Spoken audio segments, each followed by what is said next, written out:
और अब आखिर में आज के इतिहास पर नजर डालते हैं। 1524 में आज ही के दिन पुर्तगाल के खोजी नाविक वास्को डी गामा की कोच्चि में मृत्यु हुई थी। यूरोप से भारत तक पहुंचने के समुद्री मार्ग का पता लगाने वाले वास्को डी गामा समुद्र के रास्ते भारत पहुंचने वाले पहले यूरोपियन थे। एक खास बात यह भी है कि पुर्तगाल के शासन के दौरान Vasco D gamma governor of India भी रहे थे। आज भारतीय सिनेमा के सबसे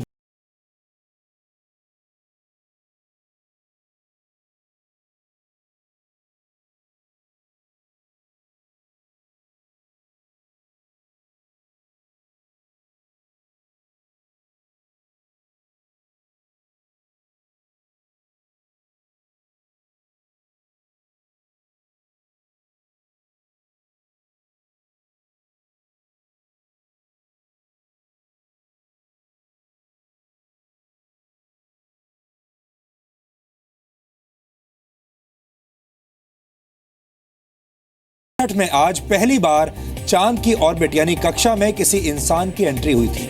अपोलो 8 अंतरिक्ष यान के जरिए अंतरिक्ष यात्रियों ने चांद के 10 चक्कर लगाए थे और इस ऐतिहासिक घटना का लाइव टेलीकास्ट हुआ था। इसे इतिहास में सबसे ज्यादा देखे जाने वाले प्रोग्राम्स में से एक माना जाता है। 1999 में आज ही के दिन इंडियन एयरलाइंस की फ्लाइट IC-814 को 176 यात्रियों और 15 क्रू मेंबर्स के साथ काठमांडू और दिल्ली के बीच हाईजैक कर लिया गया था।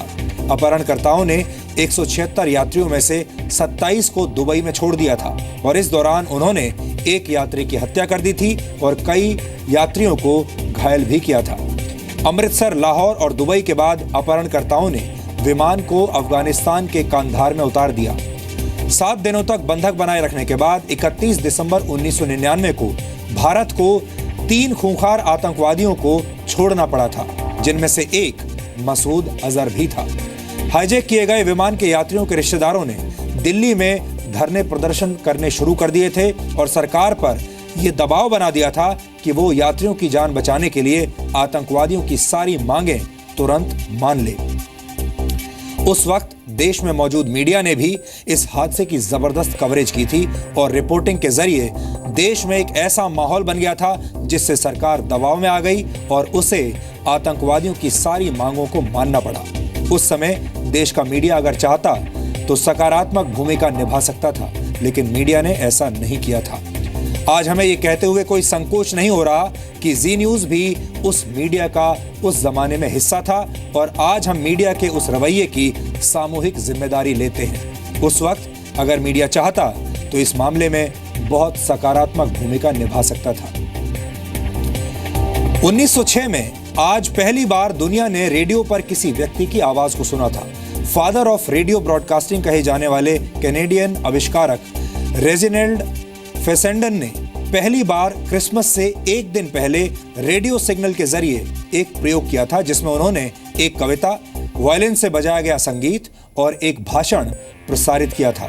कहा जाता है कि अटलांटिक ओशियन के शिप्स में रेडियो ऑपरेटर्स मॉर्स कोड को डिकोड करने के लिए इस्तेमाल होने वाले उपकरण से ये आवाज सुनकर हैरान रह गए थे।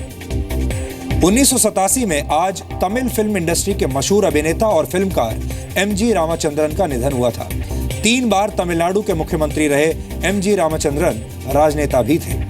MG रामचंद्रन ने 1972 में अपनी राजनीतिक पार्टी ADMK की स्थापना की थी, जिसे आगे चलकर AIADMK के नाम से जाना जाने लगा। MG रामचंद्रन के बाद जयललिता ने इस पार्टी को संभाला और आगे चलकर वो तमिलनाडु की मुख्यमंत्री बन गई।